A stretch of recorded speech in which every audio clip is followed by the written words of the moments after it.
Dr. Ardian Rijal masalah ECG supaya lebih tercerahkan sehingga lebih mendekatkan diri kepada Gusti Allah gitu ya. Oke. So, webinar sore ini tentang white QRS takikardi. Kita tuh apa kita cukup ini udah white QRS takikardi kasih amiodaran aja udah selesai gitu. Atau kita ini VT, ini SVT Abran. Kalau VT kira-kira memang semua VT harus dikasih amiodaron atau kardioversi, atau kita bisa lebih sedikit detail, ini ternyata VT yang tidak harus diberikan amiodaron, ini adalah VT yang lain, nanti akan dijelaskan lebih detail oleh Dr. Ardian. Saya cuma prolog aja, jadi pasien kita nanti yang dibahas utama adalah usia 50 tahun, berdebar-debar sejak 30 menit yang lalu, tensinya sekian, akralnya hangat, agak sesek ya, tapi RR-nya masih cukup baik. Dan ini ECG-nya, ya nanti bisa dijelaskan lebih detail oleh Dr. Ardian, pakar kita hari ini. Nah, ini saya cuma membacakan sedikit, Dok. Dr. Ardian ini beberapa jawaban teman-teman di Telegram. Mas Jerry ini intinya menjawab, beliau ada curiga suatu flutter wave, ya di lead 2, lead 3, ya flutter wave. Jadi kesimpulannya tetap white QRS komplikasi, tapi ada DD-nya, salah satunya yang di DD beliau adalah ada atrial flutter. Nanti mungkin Dr. Ardian bisa lebih detail tentang kira-kira membedakan ini, kira-kira flutter atau bukan itu dari mana. Gitu. Kemudian ini J ini mungkin Dr. J ya, Dr. Johan, Dr. Joseph, Dr. Johanna juga bisa ya. Di intinya stable VT, Dok. Ini beliau menjawab stable VT monomorphic sama complete RBBB. Terapinya amiodaron dan lain-lain. Kemudian Dr. Thomas Suteja ini menjawab sebagai monomorphic regular VT RBBB. SVT bisa disingkirkan karena dengan algoritma Vereke sudah disingkirkan. Mas Fatur Rohman ini menjawab sebagai VT monomorphic. Nah, ini kalau ini Mas Wingga ini ya pakar kita ini ya. Mungkin lebih pakar daripada saya. Ventricle tachycardy, right superior axis dan lain-lain. Nah, ada posteroapical LV, asalnya papillary muscle. Oke, ya ini agak lebih nanti teman-teman bisa baca sendiri di Telegram ya. Sementara ini yang di Instagram, teman-teman ada jawab ini Mas Wilson memberikan adenosin karena curiga VT RBBB dulu, tapi berikan adenosin atau amiodaron sesuai protokol ACLS. Ada Mas Ridho Purosemi debutamin ya sebentar. Nah ini Dr. Ervan Zuhri, ini beliau kardiologis dari Papua, menjawab VT, kemungkinan originnya dari posterior papillary muscle. Nah ini Dok, apakah kita perlu sedalam ini kalau untuk should we go deeper? Nah, ini yang mungkin nanti Dr. Ardian bisa menjelaskan lebih detail. Kemudian ada yang kurang 1 menit, Dok.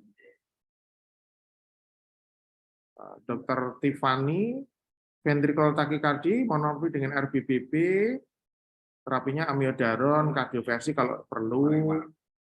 VT, Dr. Arinyanti, Dr. Wanggi, Dewanggi, VT juga, Dr. Ilham, VT dengan tanda tidak stabil, kardioversi, sudah mewakili betul, kurang sedikit, VT monomorphic dari Dr. Felix ini, VT monomorphic juga dari Dr. Sitepu, ini ada Mas Inal atau Mbak Inal atau Dr. Inal, ini posterior vascular VT, Dok, pemberiannya verapamil. Nah, ini agak nyeleneh sendiri jawabannya tuh. Tapi di bawah juga ada dari dokter dari kalau tidak salah sebentar nih Mas Tausiro ini VT complete RBBB, ya, RBBB type, amiodaron VT monomorphic, SVT dengan RBBB masih aja ada SVT monomorphic dengan RBBB kurang sedikit. Sama ini PPDS gram ini menjawab dengan ILVT, Dok, dan pemberiannya dengan diltiazem. Oke, saya kira itu yang bisa saya sampaikan. Nah, ini sebagian besar teman-teman menjawab dari waktu saya berikan polling itu 50% menjawab sebagai VT, Dr. Ardian, 40% menjawab sebagai SVT dengan aberrations, 7% antidromic AVRT, dan yang lain-lain tidak. Sebetulnya saya juga membuat suatu story. Nah, ini nanti kalau Dokter Ardian sempat bisa dibahas. Terima kasih, saya kira itu yang bisa saya sampaikan. Monggo, Dok, silahkan. Baik, terima kasih Dr. Yusuf. Assalamualaikum warahmatullahi wabarakatuh. Dr. Yusuf ini chief saya ya. Saya banyak belajar dari beliau, bahkan basic EKG saya dulu belajarnya dari Mas Yusuf ya. Jadi kalau diminta tolong untuk ini mau nggak mau harus mau ya. Kelihatan nggak Mas Yusuf slide-nya belum? Udah kelihatan, very good. Ya, jadi karena kita tadi sebenarnya itu ada dua topik nih Dr. Yusuf nih, kalau kita lihat dari yang di overview kan Dr. Yusuf tadi.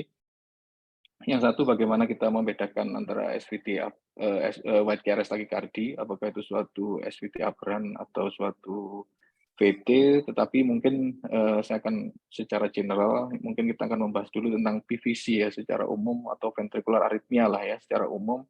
Bagaimana sih kita menghadapi kasus-kasus ventricular arrhythmia ini, dan bagaimana nanti bisa keluar jawaban-jawaban seperti ELVT atau outflow tract VT dan segala macamnya ya. Jadi kalau kita lihat mungkin PVC ini banyak banget ya, kalau teman-teman ketemu, bahkan kalau dokter-dokter sekarang mungkin sudah lebih advance ya dalam membaca EKG. Saya beberapa kali menguji OSJ itu sudah keluar itu soal PVC itu, diapain nih? Memang kompetensinya untuk teman-teman sejawat dokter umum memang 2A ya, untuk kasus non-kegawatan. Tapi kalau sudah bentuknya ventricular arrhythmia VT, maka itu kompetensinya udah 3B ya, karena kegawatan. Dan tentu saja dalam 3B itu kita harus melakukan tata laksana. Apakah yang harus kita lakukan pada kasus-kasus seperti itu? Apakah tadi pilihannya memberikan amiodaron, kita anggap sebagai SVT, kapan kita melakukan kardioversi, dan selanjutnya. Ya. Jadi kalau kita lihat ventricular arrhythmia secara umum, itu secara spektrum sebenarnya dia sangat bervariasi ya, sangat luas sekali ya. Jadi dari mulai yang asimptomatik ya, yang ringan yang nggak usah diapa-apain, biarin aja walaupun dia biokemini gitu misalkan ya. Atau mungkin walaupun cuma satu, tetapi dia adalah sign dari early sudden cardiac death ya. Kita sudah banyak sekali penelitian yang bagaimana cara mendeteksi early sudden cardiac death, atau kita prediktor, tapi yang memang sampai sekarang belum tahu ya, karena sudden cardiac death itu ya memang ranah Gusti Allah ya, jadi kita nggak susah untuk memprediksi orangnya kira-kira akan mati atau enggak. Tapi bagaimana dari satu single PVC kita bisa memperkirakan kira-kira pasien ini ada resiko nggak sih ke arah sana, ya? Atau mungkin yang tengah-tengah yang frekuen dan mungkin akan mengganggu pasien. Terapinya pun mungkin sangat beragam ya. Jadi kalau yang asimptomatik ya nggak usah diapa-apain, reassurance, pasien diyakinkan. Jangan malah dibikin ini PVC dok, Pak hati-hati ya, nanti Bapak bisa mati mendadak, padahal aslinya PVC yang nggak ada apa-apa. Atau mungkin untuk yang peruntuk sudden cardiac death ya ICD atau ablasi menjadi salah satu pilihan terapi. Bagaimana kita mem-work up-nya, tetap yang harus kita pikirkan, kalau kita ketemu ventricular arrhythmia, satu yang harus disingkirkan adalah ada atau tidak structural heart disease pada pasien. Jadi apakah pasien ini ada riwayat penyakit jantung koroner, ataukah pasien ini pada penyakit kongenital, ataukah pasien ini dengan kondisi heart failure, dilated cardiomyopathy, di mana pada kondisi-kondisi seperti itu, PVC-nya adalah PVC yang sifatnya sekunder, dalam tanda petik pada sebagian besar kasus. Walaupun nanti mungkin kita akan tahu bahwa ada kardiomyopati dilatatif yang sebabnya karena PVC yang sangat sering, atau kita sebut sebagai tachycardia induced cardiomyopathy. Jadi kalau PVC yang terlalu sering, akhirnya dia timbul suatu cardiomyopathy. Tapi pada sebagian besar kasus memang telur mana ayamnya adalah yang duluan adalah kardiomyopatinya dulu, baru keluar PVC ya. Jadi kalau kita ketemu PVC, mungkin yang bisa kita lakukan ya general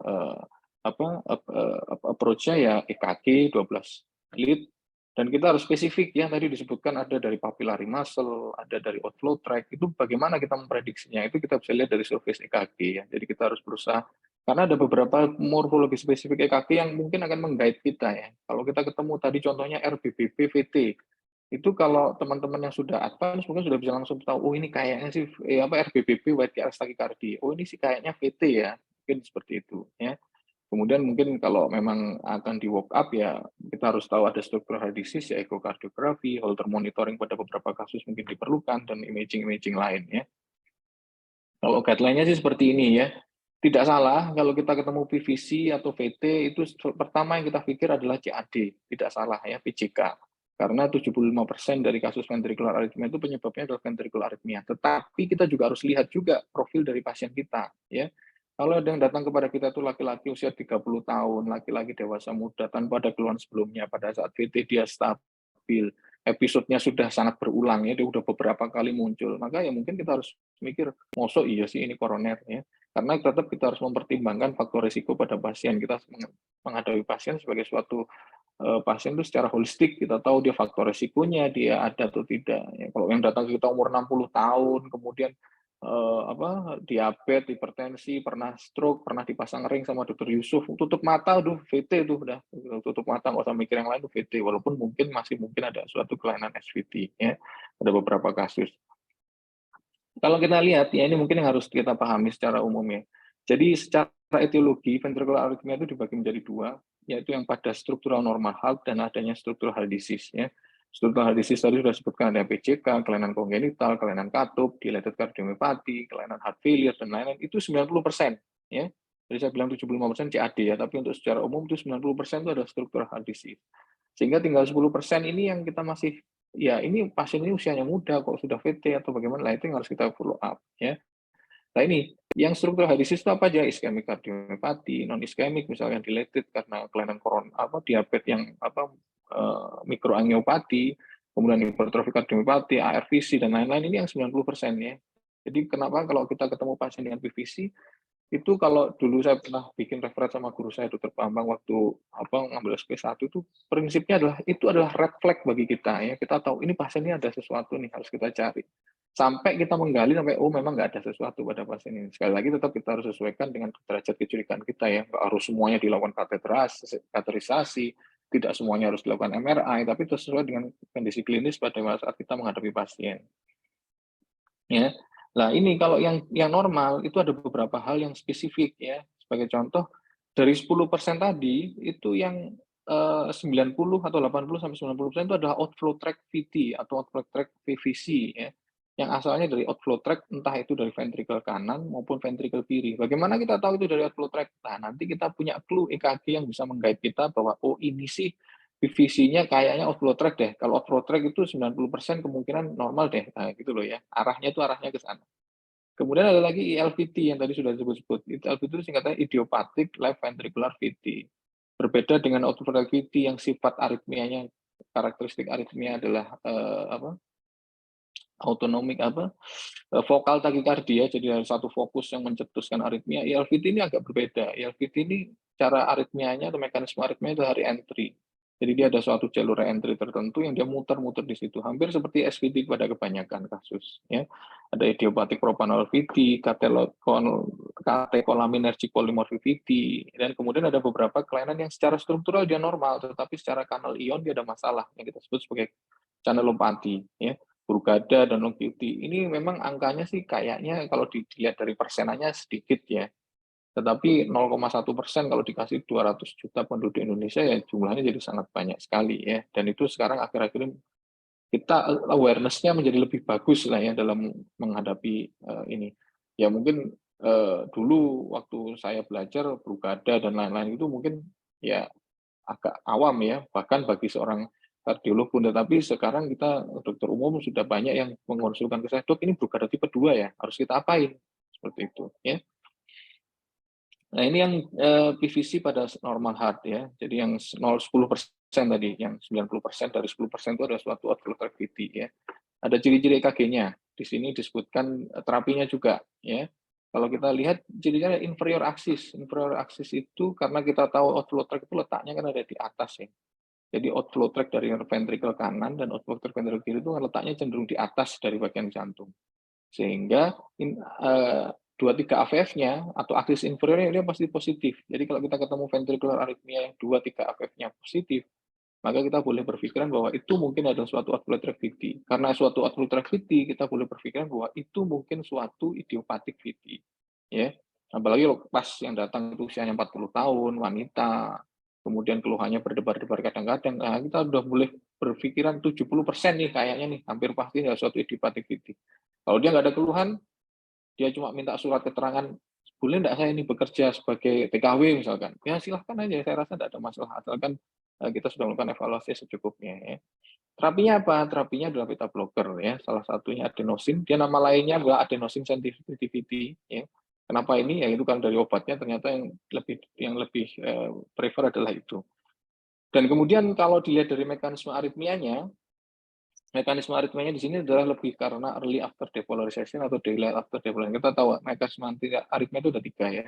Ada enhanced automaticity, re-entry, dan triggered activity ya. Sedangkan untuk yang RVOTVT ini kebagian besar mekanisme aritmianya adalah yang ketiga tadi, karena ada kalsium overload.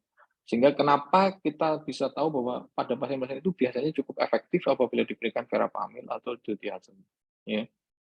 Ini LVOT-VT itu sama, jadi sama-sama golongan outflow VT, aksisnya sama-sama inferior, nanti ada tanda sedikit EKG yang mungkin membedakan. Secara klinis mungkin tidak terlalu jauh berbeda, sama-sama benign, risk of sudden cardiac yang rendah. Makanya kalau kita lihat di sini ya, pilihannya, kenapa di sini kita tidak melihat ICD sama sekali? Kalau teman-teman tahu ICD itu adalah alat defibrillator yang ditanam di implan. Kenapa di sini tidak ada defibrillator sama sekali? Karena dia hampir tidak ada resiko untuk jadi sudden cardiac death, kecuali pada kondisi tertentu ya. Misalkan disertai dengan pemanjangan QT interval atau PVC-nya sering banget sehingga menyebabkan heart on T dan segala macam, lah itu mungkin tetap ada resikonya. Tapi angkanya sih kurang dari 1%. Ya. Nah ini ELVT yang tadi dibicarakan ya. Jadi ini re-entry di fasciculus ya. Jadi dia fascicular VT, yang namanya lainnya adalah idiopathic left ventricular VT ya. Nama apanya verapamil sensitivity, makanya lebih baik kita memberikan verapamil. Tapi di Indonesia verapamil injection tidak ada ya, maka yang lebih baik kita gunakan adalah apakah bisa digantikan diltiazem? Ya secara teori sih bisa-bisa aja karena cara kerjanya hampir sama ya. Tapi sebenarnya yang lebih apakah nggak boleh diberikan beta blocker? Boleh, sama aja. Beta blocker pun tetap bisa digunakan. Tapi yang paling sensitif adalah itu ya. Ini tadi jadi penjelasannya. Simptomnya yang lebih sering adalah suatu palpitasi, ya, jadi 48-80% itu hanya palpitasi, presinkop kadang-kadang, kemudian terus sinkop yang benar-benar sampai bikin pingsan itu sangat jarang pada pasien-pasien VT yang ini, apalagi kalau cuma PVC ya, kalau cuma PVC 1-2, itu saya pernah tuh yang di soal waktu OSC S1 itu ada ceritanya malamnya habis minum kopi, ya. Habis minum kopi berdebar. Terapinya memang kalau untuk teman-teman sejawat yang dokter umum memang hanya non farmakologis ya, bagaimana ya dikurangi yang mencetuskan obat-obatan flu dan segala macam itu kita kurangi ya. Tapi insya Allah kalau RVOT ini aman ya. Ini contoh ciri khas EKG-nya ya. Kalau teman-teman ketemu ECG seperti ini di mana aksis inferiornya positif, 2-3 AVF-nya aksisnya positif, KRS-nya nggak terlalu lebar. Lebar dan tidak kalau VT itu ada artinya ya. Kalau artinya dia KRS-nya sangat lebar, itu artinya waktu yang dibutuhkan untuk depolarisasi seluruh ventrikel itu sangat panjang.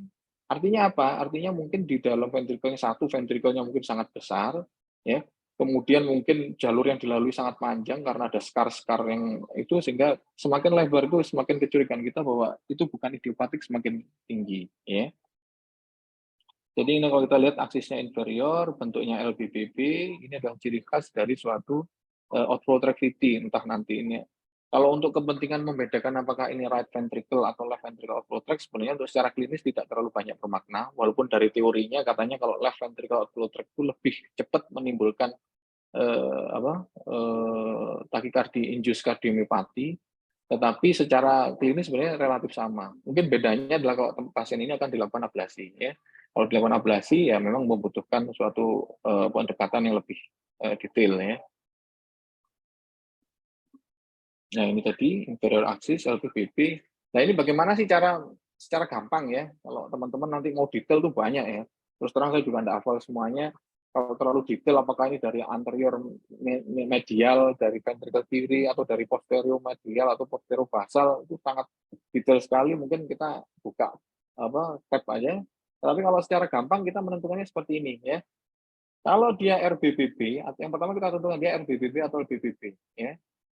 Kalau dia bentuknya RBBB, artinya RBBB itu kan right bundle branch block ya. Jadi aktivasi dari kanannya tertunda. Kenapa tertunda? Kalau RBBB ya karena ada blok di jalur konduksinya. Tapi kalau pada PVC, kenapa yang kanannya telat? Ya karena dia PVC-nya berasal dari ventricle kiri, sehingga ventricle kirinya aktivasi duluan. AB tempatnya hujan ya, kalau suaranya kurang jelas. Tapi kalau dia LBBB ya, pada kondisi normal ya dia karena adanya left bundle branch block ya di kiri, sehingga kanannya duluan, kiri telat. Tetapi kalau pada pasien PVC ya karena PVC-nya berasal dari kanan. Ini juga sama pada saat kita melakukan pacing ya. Jadi kalau teman-teman ketemu pacing, gambaran pacing kok bentuknya RBBB, wah itu harus hati-hati ya. Kalau pacingnya pacing biasa tapi EKG pacing-nya kok RBBB, mungkin itu salah lokasi, walaupun mungkin juga bukan ya. Karena pada CRT itu memang morfologi pacing-nya memang RBBB ya. Kemudian yang kedua adalah kita menentukan aksisnya, apakah dia superior atau inferior aksis. Tadi sudah dijelaskan, kalau superior aksis itu 2-3 AVF-nya positif ya. Jadi dia inferior aksis itu jadi 2-3 AVF-nya positif ya. Jadi dia berasal dari atas ya. Kalau atas itu apa? Ya, kalau atas ya outflow tract. Kalau 2-3 AVF-nya negatif ya berarti dia berasal dari apex ya. Gampang seperti itu ya, dan seterusnya ini. Nah ini kalau teman-teman lihat posisi dari ini mungkin saya tidak detail ya karena ini nggak penting juga. Yang kita lihat di sini ini RVOT ya, pulmonary valve ini kan outflow tract dari ventricle kanan dan aorta ini dia depan-depanan ya. Sehingga EKG-nya sih mungkin nggak akan tahu berbeda. Yang akan berbeda itu adalah P1-nya. Kalau kita lihat P1-nya itu semakin R ya, P1-nya semakin R itu semakin ke kiri. Makanya tadi kalau kita RBBB kan jelas dari kiri ya. Tapi kalau transisinya dari RS-nya itu lebih ke arah V2 atau V1, ya itu semakin kiri. Tapi kalau dia semakin transisi RS-nya semakin ke arah V3, V4, V5, V6, itu dia semakin kanan. Jadi dari right ventricle. Gampangannya seperti itu. Ya. Ya kita lihat ini, kalau dia ini V1-nya negatif, V2-nya sudah mulai agak kecil, V3-nya di sini. Nah ini sih kemungkinan dia RVOT ya. Tapi kalau yang ini, nah ini dia masih negatif, ya dia masih lebih positif, dia lebih langsung positif, ini kemungkinan adalah RVOT. Nanti kita bisa hitung gitu ya rasionya. Tapi ini saya rasa sekali lagi teman-teman tidak terlalu penting ya, karena tetap ini adalah suatu outflow activity di mana secara klinis dia tidak terlalu jauh berbeda dengan ya. Ini yang tadi saya jelaskan. Nah ini sebenarnya dia suatu fokal takikardi ya. Jadi fokal takikardi, bagaimana cara kita mengobatinya? Ya memang kalau dia mau terapi definitifnya ya ablasi ya. Ini kalau nggak salah tadi Boston Scientific ya. Boston kalau nggak salah punya produk ablasi ya. Di Semarang banyak yang pakai Dr. Pipin kalau nggak salah ya. Jadi kalau kita lihat di sini ya fokusnya dari sini ya. Ada satu fokus yang menyebar. Jadi bagaimana kita cara melakukan terapinya? Ya kita ablasi di sumbernya tadi ya. Ini pemetaan 3 dimensi yang bisa kita lakukan, atau kalau PVC outflow tract biasa, biasanya kita cukup pakai pemetaan 2 dimensi seperti ini. Basisnya adalah dari elektrokardiogramnya. Ini kalau teman-teman nanti ingin belajar lebih lanjut ya tentang ini. Nah, ini yang tadi ELVT ya. ELVT atau idiopathic left ventricle VT. Cirinya adalah dia RBBB. Dan ELVT ini kebetulan di Indonesia cukup banyak ya. Jadi secara demografi, ELVT itu banyak di Asia Selatan dan Tenggara ya. Jadi di Jepang dan di Indonesia itu cukup banyak. Dan secara epidemiologi, prevalensinya itu paling banyak pada laki-laki dewasa usia muda. Jadi kalau teman-teman nanti ketemu pasien dengan laki-laki dewasa usia muda 30-an, 40-an, kemudian datang dengan ECG-nya white KRS takikardi dengan RBBB morfologi, dan yakin memang pasien ini nggak ada struktural heart disease yang lain, ya kita sudah boleh tutup mata, kemungkinan ini adalah suatu ELVT ya. Bedanya apa dengan yang outflow tract VT tadi? Dia mekanismenya adalah re-entry ya, jadi dia muter-muter ya. Sehingga namanya adalah verapamil sensitivity. Kenapa verapamil? Ya dari penelitiannya karena fase itunya yang paling banyak dihambat adalah dengan verapamil. Apakah boleh diganti dengan yang lain? Boleh ya, amiodaron juga boleh, beta blocker juga boleh, tetapi memang yang paling sensitif adalah verapamil. Masalahnya verapamil IV di Indonesia nggak ada ya, tapi kalau yang oral ada. Ya ini ya, jadi kalau yang tadi dari ventricle kanan atau ventricle outflow tract, ini dari body dari ventricle kirinya. Ini adalah gambar pemetaan 3 dimensi, di mana ada 2 macam ya, ada yang anterior fasciculus dan posterior fasciculus. Ya dia muter-muter di fascikelnya itu. Paling gampang apa ya, fascikulusnya kita blok ya, kita bakar. Tetapi ya tentu saja kalau fascikelnya dibakar akan menimbulkan, kalau semakin proksimal maka akan menimbulkan perubahan gambaran EKG setelahnya. Jadi pasiennya akan hemiblok dan segala macam. Tapi kalau kita ablasinya di daerah distalnya, insya Allah tidak terlalu bermakna. Atau memang kita mencari fokus tertentu ya, ada cara ablasinya ada dua. Ya kita tahu dari vasikel itu ada dua, jadi anterior dan posterior vasikel sesuai aksisnya. Kalau dia satunya positif, AVF-nya negatif, LAD, ya. Jadi kalau kita lihat di sini satunya positif, AVF-nya positif kan dia LAD di arah ke sana. Jadi dia dari posterior vasikelnya yang mengalami gangguan. Nah, dia menuju yang sehatnya dan sebaliknya ya. Kalau dia anterior vasikel gambarannya satunya negatif dan AVF-nya positif ya. Dan morfologinya tetap RBBB ya, yang kita lihat tadi ya, RBBB. Lagi yang ini jarang. Nah, mungkin saya singkat langsung saya cepatkan karena panjang ya. Nanti mungkin kita diskusi EKG-nya yang tadi disampaikan Mas Yusuf. Ini mekanisme aritmia. Nah, bagaimana sih kalau kita ketemu ventricular aritmia? Ya? Jangan pusing ya, ada beberapa hal yang harus kita lihat ya. Ini ya, tak keluarkan semua. Yang pertama, kita yakin ada nggak dia structural heart disease? Karena begitu dia ada structural heart disease, maka ya structural heart disease-nya menjadi target terapi kita, bukan mengurangi PVC-nya. Ya. Kemudian yang kedua, ada nggak penyakit jantung koroner? Ini tadi yang kita sampaikan tadi. Yang ketiga, ada nggak dia inherited channelopathy atau cardiomyopathy? Ya, channelopathy tadi kelainan kanal ion, strukturalnya normal, ekonya mungkin normal, jantungnya mungkin kecil, tapi kanal ionnya yang bermasalah. Ini Brugada longevity atau cardiomyopathy ya, ada HOCM, hypertrophic obstructive cardiomyopathy. Kematian mendadak pada atlet itu rata-rata penyebabnya adalah HOCM kalau di Italia ya. Di Indonesia datanya nggak ada. Kalau di Indonesia mungkin ketendang atau apa ya. Kemudian yang keempat adalah ada nggak dari PVC tadi kalau ini jawabannya no. Yang terakhir kita lihat ada nggak dia walaupun dia nggak benign tadi, ada nggak dia resiko untuk jadi takikardi induced cardiomyopathy? Kalau ada, maka kita harus lebih agresif dalam menanganinya ya. Suara saya masih kedengaran, Dr. Yusuf? Hujannya terus soalnya.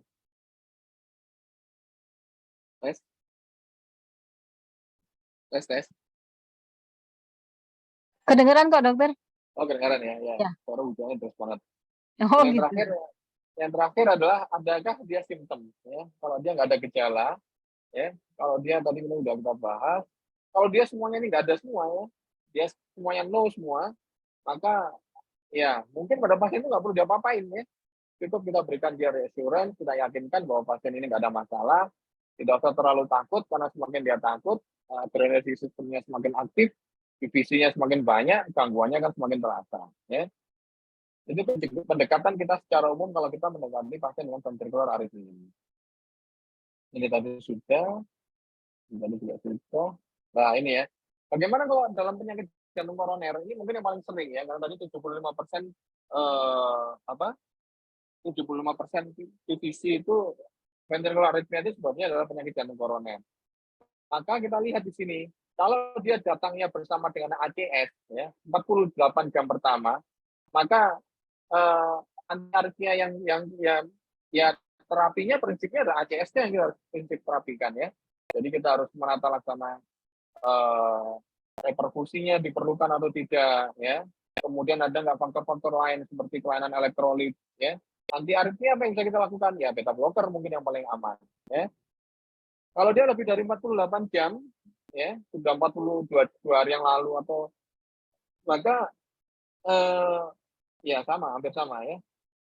Nah, kapan kita perlu ICD ya? ICD itu seperti yang saya bilang tadi, ICD ini adalah implanted cardioverter defibrillator karena kita sudah berurusan dengan sudden cardiac death ya pada pasien penyakit jantung koroner ya. Apapun makanannya, minumannya teh botol Sofro ya. Apapun penyakitnya, matinya itu adalah karena ventricular arrhythmia. Ya, penyakit jantung koroner kalau dia dibiarin, walaupun sudah direperfusi, ada skarnya itu adalah suatu substrat untuk timbulnya suatu ventricular arrhythmia. Dia bisa mati mendadak dia ini. Ya.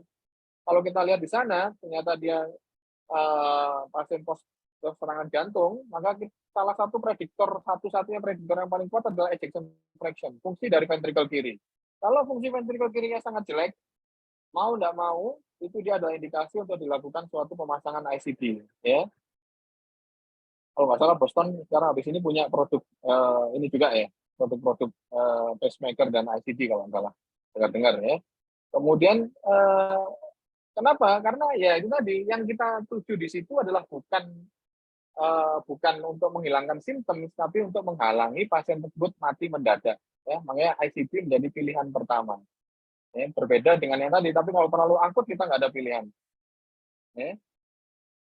Ini indikasi ICD, dan kemudian ini mungkin teman-teman sedikit tahu aja bahwa ini adalah gambaran-gambaran khas dari kanelopati. Jadi kalau ketemu PVC, kemudian ada gambaran-gambaran seperti, maka harus hati-hati. Ini adalah Brugada, ekonya mungkin normal, fototoraksnya mungkin normal, tapi kalau ada ST elevasi cove type seperti ini, adalah suatu ciri khas dari Brugada tipe 1. Ya. Salah satu yang paling ditakutkan adalah sudden cardiac death karena ventricular arrhythmia. Ya. Kemudian yang kedua adalah long QT. Long QT ini segmen yang jarang kita lihat, ya, QT interval itu. Tetapi kalau dia terlalu panjang dan tidak ada obat-obatan yang mempengaruhinya, ya, maka dia termasuk inherited long QT syndrome, maka resikonya juga suatu sudden cardiac death, ya. 480, 450, ya. Ini QT corrected, ya. Jadi dihubungkan dengan heart rate-nya. Short QT walaupun jarang, tapi juga harus hati-hati. Dan yang terakhir adalah CPVT, ya. Jadi kalau kita ketemu VT terus dia, kalau kita lihat ini kan di lead 2-nya ada yang ke atas ke bawah, ini disebut sebagai bidirectional VT. Ini adalah nama lain dari cholinergic polymorphic VT. Pada kondisi normal dia normal, tapi begitu ada adrenergic yang meningkat, misalnya pada saat olahraga, pada saat diindus dengan treadmill, ya, stres, maka muncul VT bidirectional seperti ini. Ini terapinya adalah ICD pada kondisi-kondisi seperti ini. Ya. Ini pentingnya Holter. Jadi kalau kita ketemu PVC, kita lihat dia sangat frekuen, ya, maka salah satu yang ditakutkan adalah timbulnya suatu takikardia indus kardiomiopati. Ini kita bisa melakukan Holter untuk melihat PVC-nya ada berapa persen. Ya.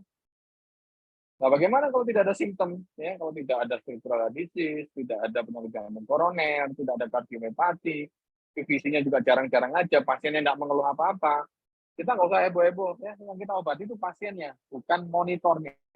Treat the patient holistically, ya. Jadi itu kata guru saya dulu, jadi bilangnya gitu, ya. Jangan terapi monitornya, kamu harus terapi pasiennya secara holistik, ya. Kalau memang nggak ada apa-apa, ya sudah, pasien harus diberikan reassurance bahwa ini sesuatu yang tidak berbahaya, ya. Mungkin itu Dr. Yusuf untuk yang ini. Mungkin kalau diperkenankan saya akan coba bahas EKG yang ditampilkan Dr. Yusuf tadi. Mungkin saya tak pindah tempat dulu ya, ini saya di atas agak terus. Dr. Yusuf. Monggo dok, monggo. Silakan. Pindah kemana dok? Jangan jauh-jauh dok.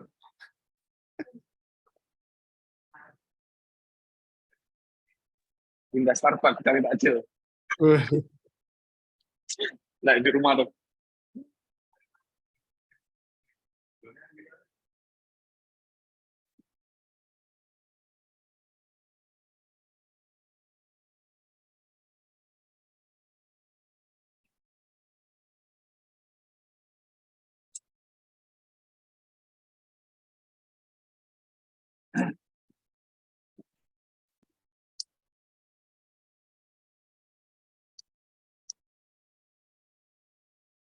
Ya. Suara saya kedengaran, Dr. Yusuf? Kedengaran dok?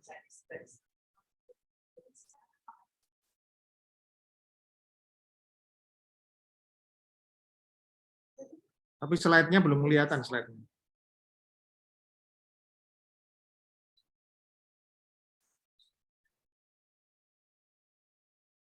Halo, tes. Oke, clear. Yeah.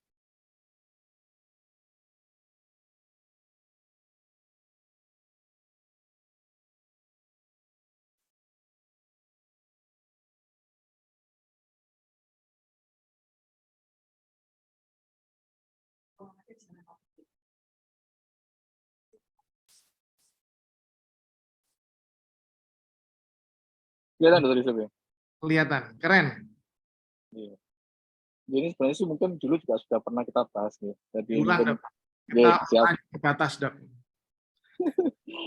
Jadi mungkin singkat pendahuluan sebelum kita bahas soalnya. Tes. Ya. Jadi kita singkat sebelum bahas soalnya. Jadi kalau kita ketemu, mungkin sebelumnya kita mengerti dulu tentang fisiologi dari PRS duration ya. Jadi kalau kita bilangnya KRS duration, ya, maka itu berhubungan dengan waktu ya, karena itu kan kalibrasi horizontal ya. Itu berhubungan dengan waktu. Sehingga kalau KRS duration itu hubungannya adalah dengan total waktu yang dibutuhkan oleh ventricle itu untuk melakukan kontraksi, ya. Jadi semakin pendek, ya semakin cepat berarti, ya. Tapi kalau dia semakin panjang, maka semakin lama KRS tersebut melakukan waktu yang dibutuhkan seluruh ventricle untuk mengalami kontraksi. Mungkin kamera saya sampaikan ya. Nah, kalau kita lihat di sini, ya, contoh paling gampang ya pada RBBB misalkan ya, pada ini right bundle branch block. Kenapa KRS pada RBBB itu lebar? Karena dia suatu irama supraventrikel, ya, dia asalnya dari atrium, tetap irama sinus normal, dikonduksikan tetap melalui avenut secara normal, nyampe ke ventrikelnya juga lewat bundle of disc, tetapi yang di kanan dia blok, ya, sehingga yang kiri teraktivasi duluan, sehingga penyebaran listriknya tidak langsung ke kanan, tetapi ventrikel aktivasi duluan, septum, baru dia ke ventrikel kanan. Sehingga waktu yang dibutuhkan oleh KRS ini untuk kontraksi menjadi lebih panjang. Itu kemungkinan pertama. Ya. Kemungkinan yang kedua, ya jelas kalau iramanya berasal dari ventrikel. Ya. Kalau dia iramanya berasal dari ventrikel, terus tentu saja itu menjadi suatu KRS yang lebar. Jadi mungkin itu kita harus pahami dulu sebelum kita tahu DD-nya apa saja sih pasien dengan wide KRS tachycardia itu. Kalau secara gampang-gampangan ya, secara angka, 80% dari wide complex KRS tachycardia itu adalah suatu ventricle tachycardia. Ya. Jadi tidak salah kalau teman-teman nanti ketemu pasien dengan KRS lebar jawabannya VT itu tidak salah sebenarnya. Karena 80% adalah VT, ya. Tapi kalau kita mau lebih detail, ya, karena kadang-kadang kalau kita sudah dibilangi VT itu kan sudah lebih takut duluan ya. Padahal tadi kita kembali lagi yang kuliah yang tadi.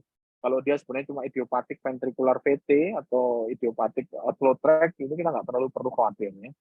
Sedangkan yang 15-20% sisanya adalah suatu SPT dengan aberrant conduction.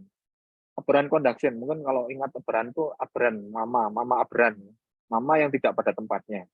Konduksinya tidak pada tempatnya ya. Kalau SVT itu kan normalnya ya dia dari atas ke bawah, muter-muter gitu ya. Tetapi ini dia dikonduksikan secara normal.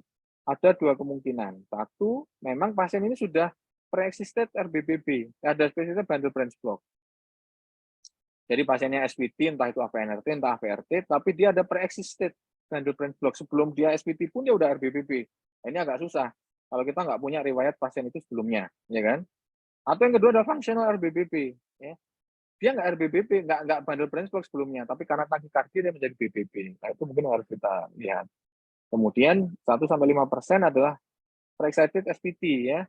SPT yang karena namanya pre-eksitasi ya, kita di sini ada kata pre-eksitasi ya, jelas ini SPT yang pada kasus-kasus BPW, misalkan jalur aksesoris ya. Atau yang kurang dari 1% ini karena kita semakin banyak pasien-pasien dengan pacu jantung, ada pasien SPT takikardi pada pasien dengan ventricular pacing rhythm. Kita mengenal adanya pacemaker mediated takikardi. Nah, itu takikardi tapi KRS-nya lebar. Tapi itu mungkin jarang. Ya. Kemudian saya akan coba yang prinsip-prinsip saja. Nah, ini banyak. Oh ya, ini ada pentingnya kita melihat pasien itu secara holistik ya. More likely VT itu kalau usianya lebih tua dibandingkan SPT. Kalau SPT lebih muda. Kalau dia ada struktural heart disease, more likely suatu PT. Penyakit jantung koroner, more likely suatu PT. Congestive heart failure, pasiennya more likely suatu PT. Ya. Tetapi SPT more likely kalau dia sebelumnya sudah ketahuan BPB, yang ini agak susah. Sebelumnya ketahuan BPW, ya itu juga. Misalkan kita bingung wajar sekali lagi kita kardioversi, ternyata setelah kardioversi yang keluar BPW, itu mungkin tadi itu SPT itu, ya. Misalkan sebagai kasus yang lainnya. Kemudian bisa determinasi dengan vagal manuver, karena vagal manuver itu kerjanya adalah menghambat AV nodal. Ya. Salah satunya kerjaan terutama adalah menghambat AV node.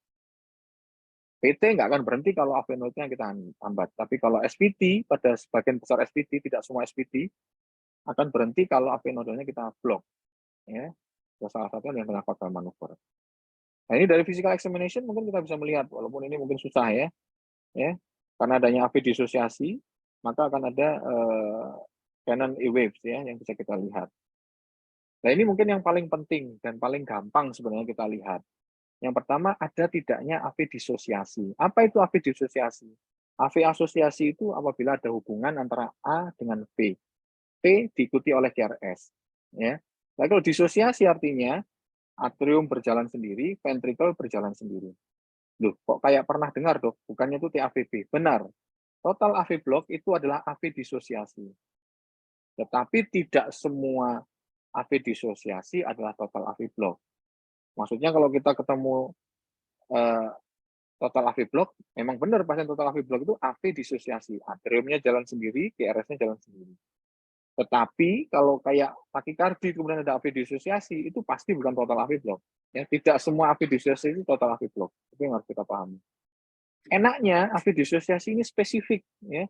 Almost 100% dia pasti suatu VT. Kalau kita ketemu AV disosiasi, udah nggak pakai kriteria-kriteria yang lain, udah tutup matanya, ini pasti suatu VT. Apa sih itu AV disosiasi? Gampangnya gini, kita lihat di sini. Ini ada suatu ledger diagram yang menggambarkan suatu kompleks white tachycardia disertai dengan AV disosiasi. Kita lihat di sini, sumbernya, VT itu sumbernya dari ventricle. Ya.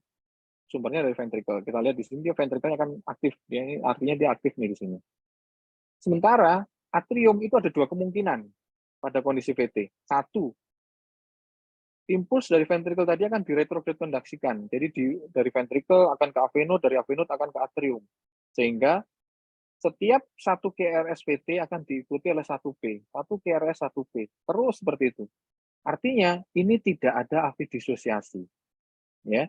Satu QRS, satu P, satu QRS, satu P. Itu tidak AV disosiasi. Tapi, kalau kita menemukan gambaran seperti itu belum tentu bahwa itu bukan suatu VT. Paham ya? Jadi kalau kita ketemu gambaran seperti itu masih mungkin VT. VT itu masih mungkin ada satu QRS diikuti oleh satu P. Satu QRS oleh satu P. Kenapa? Karena prinsipnya ya ventricle-nya mengaktifasi, tergantung AV node-nya dia bisa retrograde conduction ke atrium atau enggak. Kalau AV node-nya bisa retrograde conduction ke atrium dan atriumnya masih kuat, ya akan ada satu QRS, satu P, satu QRS, satu P. Ada VA, VA, VA, tapi itu masih suatu VT. Ya. Jadi setiap baris QRS ada P-nya, setiap baris QRS ada P-nya. Itu masih mungkin suatu VT, walaupun mungkin juga SVT. Nah, yang paling gampang kalau seperti ini, ventricle-nya aktivasi sendiri, atriumnya aktivasi sendiri sesuai S anode-nya. Sehingga kan kita akan melihat ada QRS yang P-nya di dalamnya, P-nya di setelahnya, ya. Nah, kayak gini. Ini adalah gambaran ciri khas dari AV disosiasi. Ini ada QRS, kita lihat P-nya nih. Loh, P-nya ini scatter nih, tersebar nih dia. Ada kadang di sini, kadang di sini. Ya. Nah, ini jelinya. Kita jelinya dalam mengidentifikasi di sini, ya. Di mana kita bisa mengidentifikasi kira-kira ini P-nya yang mana sih? Itu P atau T ya? Itu yang harus kita perhatikan.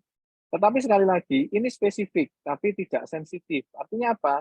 Kalau kita melihat di sini ada satu QRS, kemudian di belakangnya ada P, satu QRS, kemudian di belakangnya ada P. Oh, ini ada QRS, ada P, ini pasti SVT. Tidak. PT masih mungkin ada satu QRS, satu P.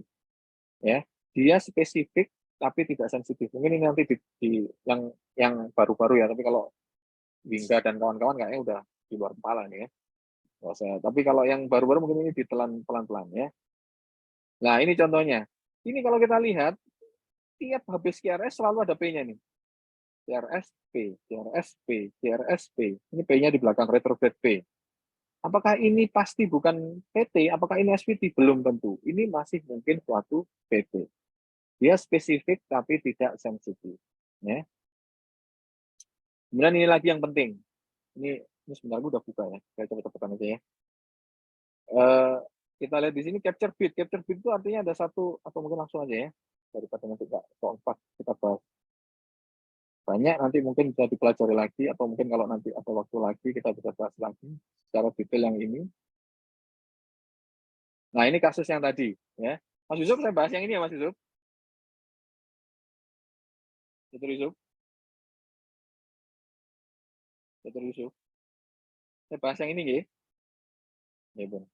Jadi kalau ini kita lihat ini kasus ya Dok, ini yang pertama yang soal 324. Ya, ini segi Dr. Yusuf yang pertama. Kalau kita lihat di sini 50% jauh VT, sisanya 40% SVT dengan aberran. Nah, sekarang kita lihat cara paling gampang. Kalau saya pribadi, saya selalu mencari ada tidak AB disosiasi. Kira-kira teman-teman ada AB disosiasi nggak ini ya?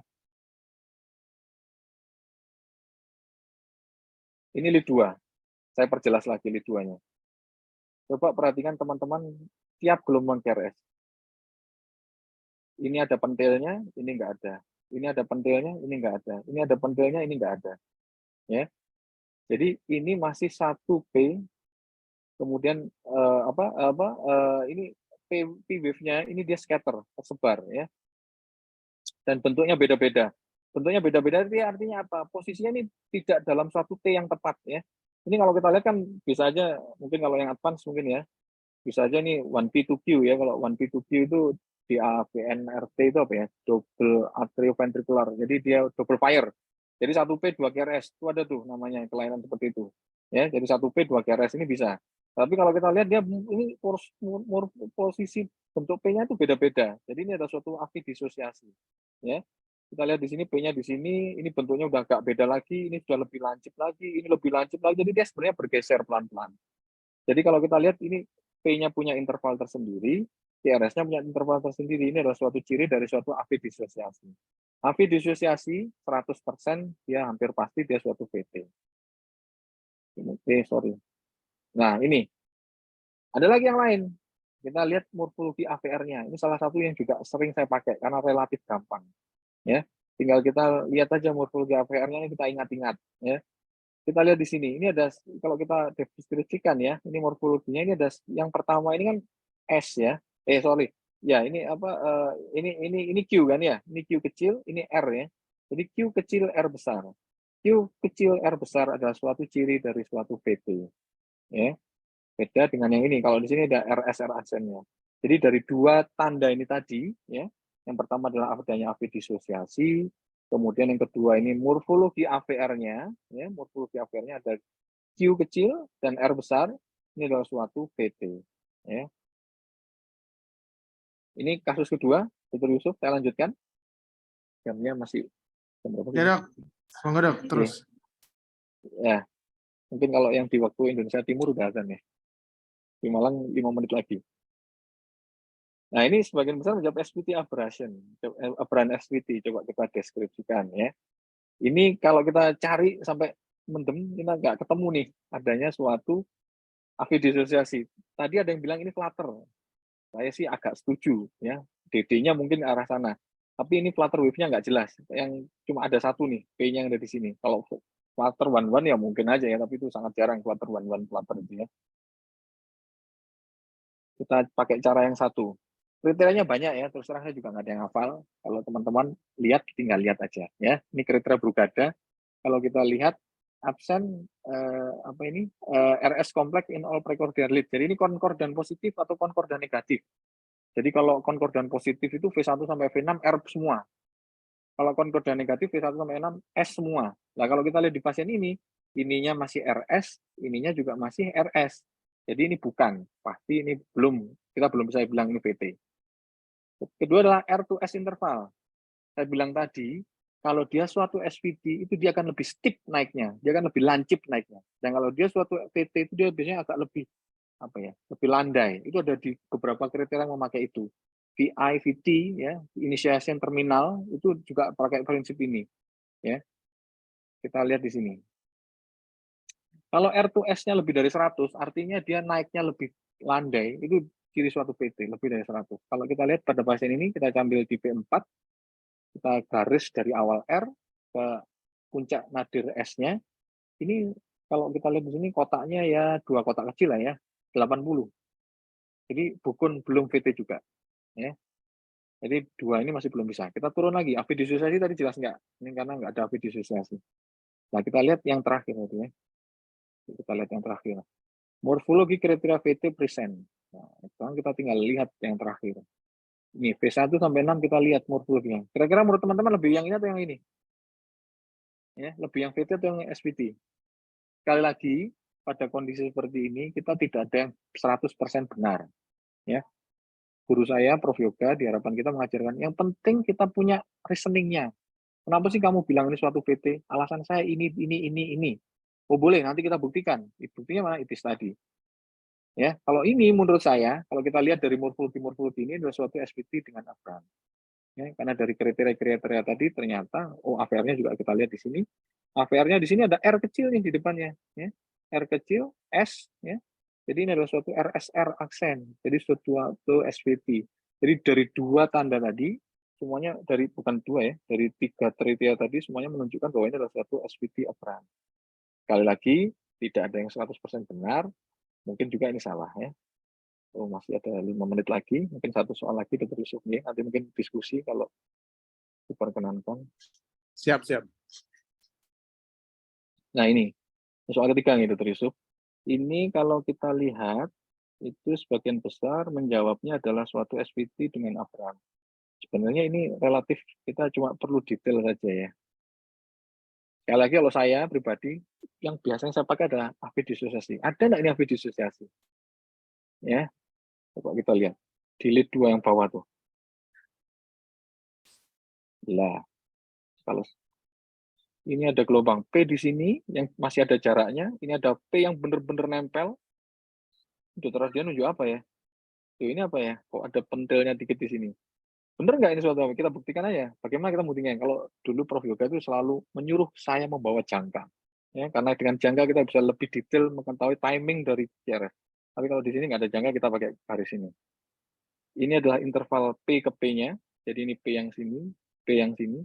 Ini mungkin di dalam sini ada P, tapi nggak kelihatan. Ini, kalau ini berarti P-nya ini nih, ada notch sedikit nih di sini nih. Ini ada P di sini, ini ada P di sini. Jadi ini membuktikan adanya suatu AV disosiasi. Ya, mostly suatu VT. Sebenarnya kalau teman-teman lihat lebih detail lagi di sebelahnya itu ada yang lebih gampang tuh. Nah, ini di sini nih. Ini lead 2 sama, kok ini ada QRS sempitnya ya. Ini loh, ini jelas suatu P QRS berubah sedikit pelan-pelan, blok lagi. Ini VT-nya masuk lagi karena dia di sini mulai fusion karena kita lihat bentuknya hampir bentuk ini adalah gabungan antara inti dengan ini, ada suatu fusion bitnya, kemudian masuk lagi ke suatu VT lagi. Dengan PR intervalnya semakin pendek masuk dan mulai hilang lagi. Jadi menurut saya kalau yang kasus yang ini adalah suatu VT. Ya. Masih ada waktu atau diskusi Dr. Yusuf? Langsung ya. Enggak. Ini tadi ketutupan. Yang ini agak susah terus terang ya. Saya juga agak bingung yang ini. Ini sih kalau saya tutup mata sih tak pikir suatu LVT ya, tapi setelah dilihat-lihat lagi saya geser dikit biar kelihatan. Fotonya nanti satu.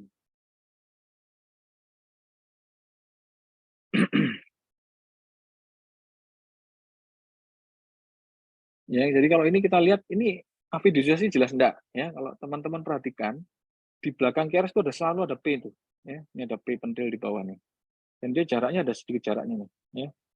Ini biasanya ini tasnya suatu WPW kayak gini. Jadi delta W antidromik AVRT ya atau dromik karena QRS lebar. Tapi yang di sini ini QRS sempit masalahnya. Agak membingungkan soalnya nggak tahu betul sebenarnya apa ini juga nggak tahu. Sebenarnya coba kita bedah satu-satu ya karena di sini AV disosiasi nggak ada, kemudian konkordansinya juga nggak jelas ya. Maka kita lihat kriteria yang terakhir yang kita lihat di sini ya. Ini suatu RBBB ya. Kalau RBBB itu kalau dia VT itu langsung gebrak R, langsung naik ke atas. Kerasnya agak lebar. Tapi kalau kita lihat di sini dia masih ada RSRR-nya nih. Ya, dia masih ada RSR-nya di sini. Sehingga kalau saya sih menurut saya ya, sekali lagi saya belum tentu ini benar. Analisis saya sih ini suatu SPT Abraham ya. SPT-nya mungkin SPT-nya sih mungkin suatu AVRT ya. RBBB-nya ini mungkin suatu fungsional RBBB ya. Jadi mungkin itu menurut pendapat saya Dr. Yusuf. Mungkin itu Dr. Yusuf dari saya. Monggo kalau ada yang kita diskusikan. Terima kasih Dok. Ini kayaknya satu penanya aja Dok. Ini karena waktu udah mau mendekati berbuka di Malang. Kalau di Semarang nih belum Dok. Masih mungkin 5 menit lagi. Ini dari Dr. Thomas Suteja, Dr. Ardian. Tapi satu hal kita hari ini sangat beruntung ya teman-teman ya, karena mendapatkan kuliah yang sangat komprehensif ya. Nanti kalau Dokter Ardian ini ngendikannya atau bicaranya terlalu cepat, nanti kalau pas nyetel di YouTube dipelanin gitu ya, diputar-putar lagi, dilihat lagi gambarnya, jadi betul-betul masuk ke kepala. Oke, ini ada pertanyaan aja Dok, dari Dokter Thomas Sutija. 1, apakah semua VT berasal dari PVC, Dok? Itu pertanyaan pertama. Apakah mungkin dipicu oleh PVC? Apakah mungkin dalam satu ECG ada sekaligus RBBB bersamaan dengan LBBB? Ya, Dok. Monggo Dokter Ardian. Oke, matur nuwun. Jadi Dr. Thomas jadi ini sebenarnya sama-sama tadi yang saya jelaskan di slide pertama tadi, judulnya adalah ventricular arrhythmia ya. Jadi arrhythmia yang berasal dari ventricle.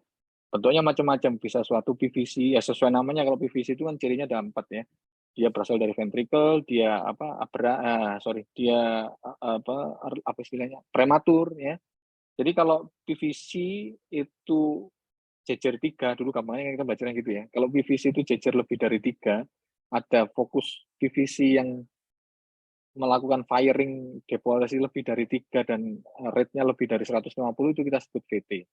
Jadi apakah semua VT berasal dari ini mungkin maksudnya secara itunya ya, secara morfologinya tadi ya.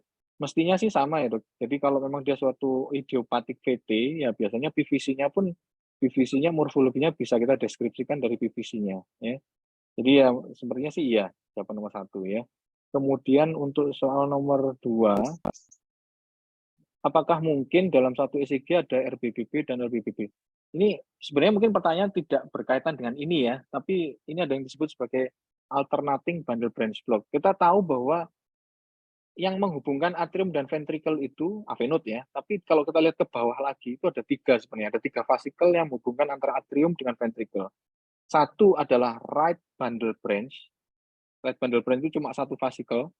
Kemudian left bundle branch. Pada left bundle branch itu ada 2 vasikel, anterior dan posterior. Jadi kalau kita hitung ada 3 right bundle branch, left anteriornya LBB dan posterior vasikelnya RBBB. Lah, apakah mungkin dalam satu ECG ada berseringan? Mungkin, dan itu ada di dalam guideline yang disebut sebagai transient apa ya? Intermittent ya. Pokoknya kadang RBBB, kadang LBBB gitu loh ya.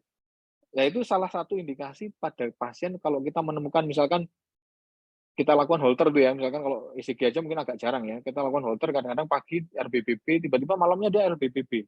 Nah, itu sudah indikasi bahwa menunjukkan bahwa right bundle branch-nya bermasalah, left bundle branch-nya bermasalah. Artinya pada pasien tersebut ada kemungkinan suatu saat akan tiga-tiganya akan bermasalah. Artinya pada pasien tersebut sudah ada indikasi untuk dilakukan pemasangan alat pacu jantung.